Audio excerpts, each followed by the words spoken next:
नमाज बहरहाल हो जाएगी। मोहम्मद सुल्तान साहब का सवाल है कि नमाज फ़जर के बाद कोई कज़ा नमाज पढ़ी जा सकती है? जी बिल्कुल, नमाज फ़जर के बाद कज़ा नमाज पढ़ी जा सकती है, लेकिन इंदल अहनाफ सुन्नत और नवाफिल नहीं है जब तक कि इशराक का वक्त ना हो जाए। लेकिन कज़ा नमाज पढ़ी जा सकती है? कज़ा नमाज पढ़ी जा सकती है, लेकिन कज़ा नमाज पढ़ने का भी जो मतलब मामला है वो इस तरह से कि मस्जिद में बाजमात नमाज अदा की और फौरी बाद बंदा कज़ा नमाज पढ़ने लग जाए मस्जिद में ही, जो नमाजी हजरात तशरीफ़ लाए हुए थे उनके सामने, तो इसे उलमा ने मकरूह लिखा है। क्योंकि उसके बाद तो हमारे यहाँ सुन्नत और नफल नहीं है, तो एक आदमी वो कज़ा नमाज अपनी पढ़ रहा है तो इजहार कर रहा है भाई मैंने नमाज को कज़ा किया है, और नमाज कज़ा करना ये कोई अच्छा अमल नहीं है। ठीक है, लेकिन पढ़ी जा सकती जी पढ़ी जा सकती है। 3 औकात के अलावा जब भी आप चाहें कज़ा नमाज अदा कर सकते हैं, लेकिन असल चीज़ वही है कि अपने इस गुनाह को, इस कज़ा करने वाले गुनाह को, क्योंकि नमाज की अदायगी का अल्लाह ताला ने हुक्म दिया था, ये कज़ा कर रहा है तो इस गुनाह को छुपाना चाहिए। 3 औकात कौन से हैं कि जब सूरज निकल रहा हो, जब सूरज गुरूब हो रहा हो, या सूरज जवाल बिल्कुल सर पे। इन 3 औकात के अलावा जब भी आपको मौका मिले कज़ा नमाज पढ़ सकते। ठीक। अच्छा, एक शाह फैसल साहब ने लिखा है पेशावर से, जादू टूने और कोई जन्नात से निजात का वजीफ़ा जानना चाह रहे हैं, कोई वजीफ़ा ख़ास कि वो पढ़ें और अगर उनको कोई मसला इस हवाले से है। देखिए, ये आजकल इस माशरे में, हमारे माशरे में हर दूसरा तीसरा आदमी मुख्तलिफ़ अवारिज़ात हैं, जिस्मानी हैं, माशरती हैं, माशी हैं, तो हमारे जहन में ये बिठा दिया गया है कि ये जादू और जन्नात ही हो सकते हैं। जादू और जन्नात का इनकार नहीं है, लेकिन मैं ये समझता हूँ कि इस हवाले से हमें जिस्मानी तौर पर भी जो माहिरीन हैं, सेहत के तिबी माहिरीन हैं, उनको भी दिखा दिया जाए, या जो भी मामला जिस तरह से दिमागी मुआयना भी करा लेना। जी बिल्कुल बिल्कुल। और रही बात नफ्सियाती मसला भी हो सकता है। जी बिल्कुल, नफ्सियाती मसला भी हो सकता है।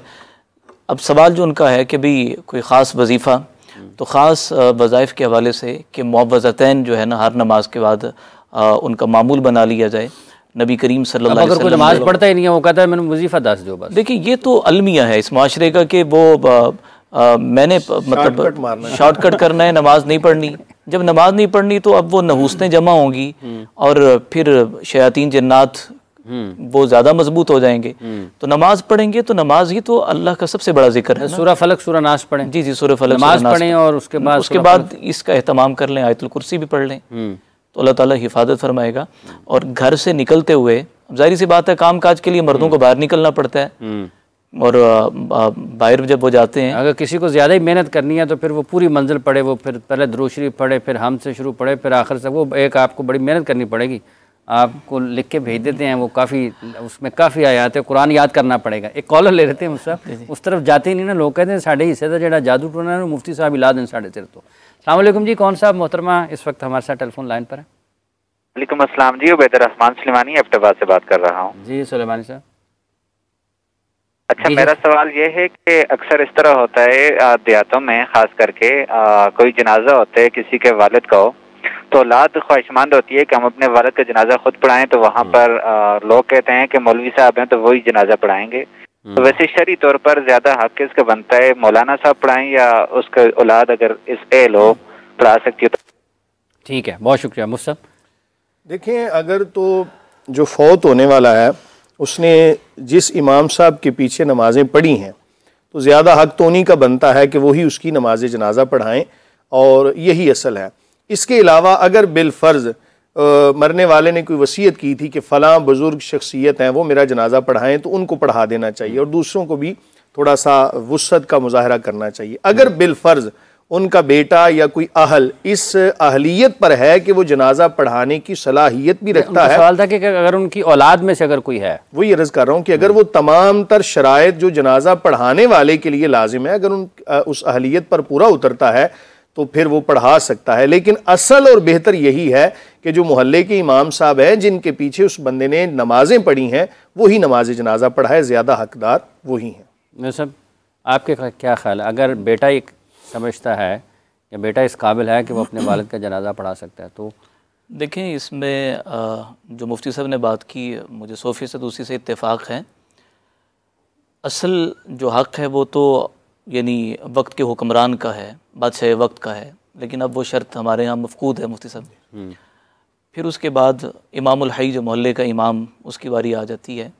लेकिन मैं यहाँ ये समझता हूँ कि अगर औलाद में से कोई अहल है पढ़ाने का, फिर भी वो इमामुल हई से इजाज़त ले ले, क्योंकि जो मोहल्ले में 5 नमाज़ें और जुम्मा और ईदैन पढ़ा रहे हैं, तो ये एक मौका होता है, जनाजे में लोग दूर दराज से भी आए होते हैं, और हमारे यहाँ इस चीज़ को समझा जाता है कि भाई इज़्ज़त और एहतराम के तौर पर।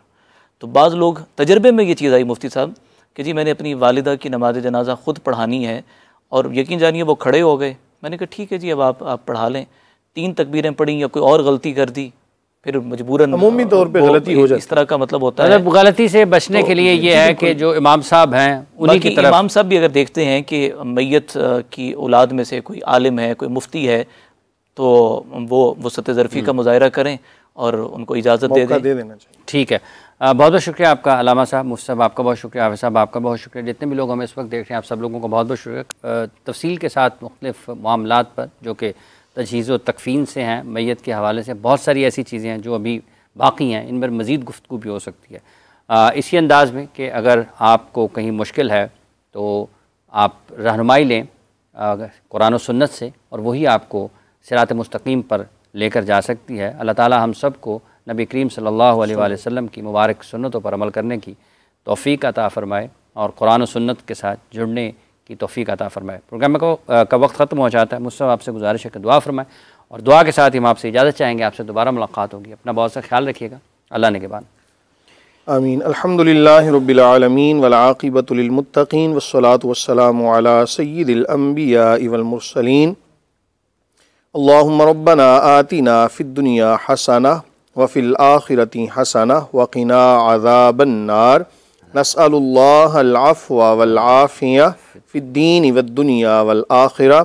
इलाहुल आलमीन या रब्बल आलमीन, जो कहा सुना इस पर हम सब को अमल करने की तौफ़ीक़ अता फ़रमा दे।